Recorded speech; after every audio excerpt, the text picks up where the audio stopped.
बिना मेहनत के तब तो ताज नहीं होते, बिना मेहनत के तब तो ताज नहीं होते। ढूंढ लेते हैं जुगनू अंधेरे में भी मंजिल, ढूंढ लेते हैं जुगनू अंधेरे में भी मंजिल, क्योंकि वे किसी बाहरी रोशनी के मोहताज में होते, वे स्वयं प्रकाशित होते। धन्यवाद। तालियां नहीं,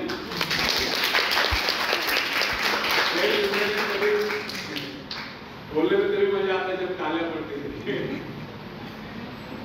तो फ्रेंड्स, एक व्यक्ति है जिसके शरीर में स्वच्छ रक्त संचार हो रहा है,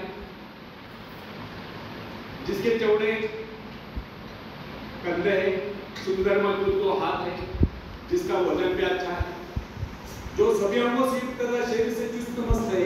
ऐसा व्यक्ति अगर दूसरों से सहायता मांगता है तो आप उसे क्या कहेंगे, उसके बारे में क्या सोचेंगे? अवश्य वह सर्वांग संपन्न होकर भी अपंग कहलाए। आप ऐसे अपंग नहीं, आप सामर्थ्यवान बनकर, आप ऐसे बनकर दिखाइए कि लोग आपसे सहायता मांगने चाहिए। क्या आपको पता है कि आप जिन लोगों को जानते हैं उनमें बहुत से ऐसे हैं जिन्हें किसी दूसरों से सहायता की प्रतीक्षा है। सही बात तो यह है कि उनमें से बहुत से लोगों को इस बात का भी पता नहीं कि उन्हें जो सहायता चाहिए वो कहां से मिलने वाली, फिर भी वे इंतजार करते और सोचते रहते कि बस कबूल का काम बनने वाला है, उन्नति के द्वार खुलने वाले हैं, कोई उनकी मदद के लिए आएगा, उनके सारे कष्ट दूर हो जाएंगे। क्या ऐसा संभव है? वास्तव में कोई किसी की सहायता करता है? ऐसे सोचने वालों ने अपने गिरेबान में जाकर देखना चाहिए कि क्या उन्होंने किसी दूसरों की कितनी सहायता की, उन्होंने आज तक किसकी कितनी मदद की। क्या कोई ऐसा व्यक्ति है जो कहे कि उन्होंने उनसे सहायता की थी इसलिए वो आज उन्नति की चोटी पर है?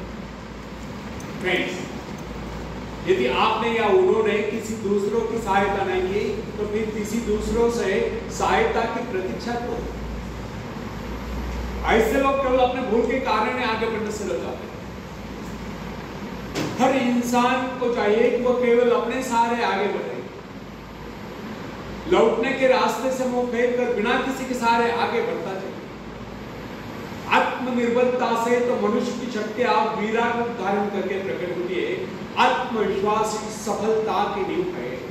इसी आत्मविश्वास के सहारे हम दूसरों की सहायता करने में सफल हो सकते हैं। एक बहुत बड़े प्रबंधक एडमिनिस्ट्रेटर का कहना है,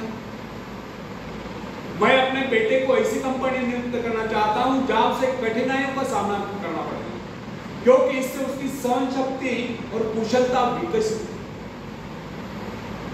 यदि मैं उसे अपने कंपनी में रखूंगा तो वो मेरे भरोसे बैठा है, हर निर्णय के लिए वो मेरा मुंह ताकता रहेगा, उसमें ठहरे हुए पानी की तरह सड़ान उत्पन्न होगी। आप सभी जानते हैं ठहरे हुए पानी पर मच्छर गुनगुनाते हैं तो बहते हुए पानी पर राजस करते हैं। कितने सुंदर विचार थे उसमें। अगर हर माँ बाप अपने पुत्र या पौत्री के लिए इस प्रकार के उच्च विचार रखते हैं तो वे अवश्य उनके भाग्य विधाता होंगे। जो माँ बाप अपने बेटों या बेटियों को अधिक लाड प्यार से बिगाड़ देते हैं कि बच्चा जब चाहे स्कूल जाए, जब चाहे छुट्टी कर ले, जब चाहे कॉलेज जाए, जब चाहे छुट्टी कर ले, जब चाहे काम पर जाए, जब चाहे छुट्टी कर ले, तो ऐसे बच्चे भविष्य में कुछ नहीं कर पाते, उनका तो भविष्य नष्ट होता है। अपनी शक्ति पर स्वयं ही भरोसा करना पड़ता है। अपने कार्य स्वयं करने वाले सफल होते हैं। इसी से मानव के चरित्र का निर्माण होता है। जिन बच्चों को यह पता हो जाता है कि वे अपने माँ बाप के सहारे जीवित रह सकते हैं, वे अपने बल पर कोई भी कार्य समर्थ होकर भी कर नहीं पाते, वे वैसी कोशिश भी नहीं करते। जबकि उन्हें समझना चाहिए कि माँ बाप तो सदा के लिए उनके आश्रयदाता नहीं बन पाएंगे। एक दिन तो ऐसा आने वाला है जब उन्हें अलग अलग जीवन बिताना ही पड़ेगा। तब ऐसे लोगों को भयंकर मुश्किलों का सामना करना पड़ता है। इसलिए यदि आरंभ से अपने कार्य स्वयं करने की आदत डाली जाए तो यह आदत आपके भविष्य के लिए बहुत लाभकारी सिद्ध होगी। जब चाहे शक्ति के सहारे आप जमीन पर पांव टिकाकर आगे बढ़ सकते हैं। सफल वही होता है जो अपनी शक्ति पर भरोसा करता है। अपने काम स्वयं करने वाले सफल होते हैं, दूसरों के सहारे आगे बढ़ने वाले अक्सर भंवर में फंस जाया करते हैं। फ्रेंड्स, जिस नाव की पतवार आपके हाथ में नहीं, वह नाव आपको पार करा दे, इस बात की क्या गारंटी? आपका जीवन तो उसके हाथ में जिसके हाथ में नाव की पतवार हो। वह चाहे तो आपको डुबो दे, चाहे पार करा दे। फ्रेंड्स, जब नदी में बाढ़ आती है तब जो साहसी है, जिसे अपनी शक्तियों पर पूरा विश्वास है, वह तो तैरकर उस पार चला जाए, लेकिन जो डरपोक और कायल है वह तो बीच मझधार में डूबकर अपनी जान ले। सहायता पाना और सहायता की प्रतीक्षा करना, दोनों ही बातें प्रगति की राह में बाधा है। अतः हर युवक या युवती के लिए आवश्यक है वे शुरू से अपने काम स्वयं करने की आदत डालें। अपने माँ बाप आदि लोगों की शक्ति से विश्वास हटाकर केवल अपनी शक्ति के बल पर आगे बढ़ने की कोशिश करें। जिस क्षण आप बाहरी सहायता लेना बंद कर देंगे, उसी क्षण आपके भीतर आत्मनिर्भरता का अंग को डूबते हुए महसूस होने लगेगा। स्वयं कार्य करते समय यदि आप असफल भी हो जाते हैं तो बिना उस असफलता को घबराए तुरंत उस कमी की खोज कीजिए जिसके कारण आपको असफलता मिली। और जैसे आप उस कमी को खोज निकाले, तुरंत उसे दूर करने के प्रयास में जुट जाइए। आपका वास्तविक आदर तभी होगा जब आप एक सफल व्यक्ति के रूप में दुनिया के सामने आए। मगर यदि आप एक व्यक्ति के बाद दूसरे व्यक्ति के आगे हाथ फैलाना शुरू कर देंगे तो लोग आपको ममता या भिखारी। अतः आप ये प्रण कर ले कि आपको केवल अपने भरोसे जीना है, ना कि किसी की दया पर। क्योंकि बाहरी सहायता किसी वक्त ही वरदान सिद्ध होती है, अधिकतर समय अभिशाप ही सिद्ध होती है। फ्रेंड्स, बाहरी सहायता मनुष्य की काम करने की गति को मंद करके शरीर में सुस्ती ला देती है। आप ऐसे लोगों से मित्र कीजिए जो आपको जीवन में आगे बढ़ने की प्रेरणा देते। कुछ लोग एक बाजू या एक पाव वाले होते हैं, फिर भी वे अपनी लगन और अपनी मेहनत से अपनी जीविका चलाते हैं। फिर तो आपको हटते कटते फिर आगे बढ़ने की कोशिश आप क्यों नहीं कर सकते? मैं एक ऐसे व्यक्ति को जानता हूं जिसका एक पैर किसी रेल दुर्घटना में कट गया। उसने कभी किससे भिक्षा नहीं मांगी, किससे दान लेना गवारा नहीं किया, यहाँ तक कि अपने बहन भाई का भी उसने कभी सहारा नहीं किया। उसने एक छोटा सा धंधा फुटपाथ पर आरंभ किया। शुरू में वो न्यूज़पेपर बेचने लगा। 2 पैसे बचाकर उसने वजन तौलने की मशीन उस पर अपना पेट पालने लगा।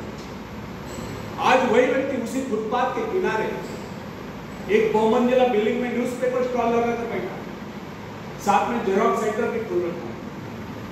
सुना है आजकल वो मोबाइल शॉपिंग भी चला रहा है। वो स्वाभिमानी, किसी से मदद लेना अपना अपमान समझता था। आज वही व्यक्ति उन लोगों को जिनके हाथ पैर सलामत है, ऐसे परिवारजनों को खिलाता पिलाता है, उनकी हर प्रकार की सहायता और मदद करता है। तो इसमें किसी को हैरत नहीं। आज वो दूसरों की सहायता करने को हो चुका है। वो उन लोगों के लिए प्रेरणा स्थान है जो सर्वांग संपन्न होकर भी दूसरों से सहायता पाने की आशा रखते हैं। फ्रेंड्स, मैं केवल उस विकलांग की बात नहीं करता जिससे मैं जानता हूं। इस संसार में ऐसे बहुत से विकलांग लोग हैं जो अपनी हिम्मत से खुद भी खा रहे हैं और अपने परिवार को भी पाल रहे हैं। ऐसे स्वाभिमानी, मेहनती, आत्मविश्वासी और साहसी लोगों को अपनी जीविका चलाते देखकर हमें स्वयं के विषय में सोचना चाहिए कि क्या हम पूर्णतः स्वस्थ हैं, साथ ही सभी अंगों तथा शरीर से चुस्त मस्त होकर भी क्या हम अपने आप को समर्थ समझने का अधिकार रखते हैं? यदि हाँ, तो फिर किसी दूसरों से सहायता की प्रतीक्षा करें। कोई भी स्वस्थ तथा सर्वांग संपन्न व्यक्ति तब तक अपने आप को समर्थ समझने का अधिकार नहीं रख सकता जब तक समझता है कोई किसी का अधीन। वास्तविक स्वतंत्रता एक ऐसा उपाय है जिससे मनुष्य की शक्ति दोगुनी हो जाती है। इस प्रकार की भावना अन्य किसी प्रकार से प्राप्त नहीं होती। जब कोई युवक या युवती अपने हिम्मत के सहारे किसी व्यापार में उतरता है तो उसके मन में एक श्रेष्ठ भावना अवश्य उत्पन्न होती है। यही भावना उसे प्रसन्नता प्रदान करती है। इससे पहले किसी के अधीन न होता, चाहे वो कितना ही बड़ा कारोबार क्यों न कर चुका हो, परंतु उसे स्वतंत्रता से अपने आत्मविश्वास के सहारे साहस के साथ काम करने में एक नए आनंद का एहसास होता है।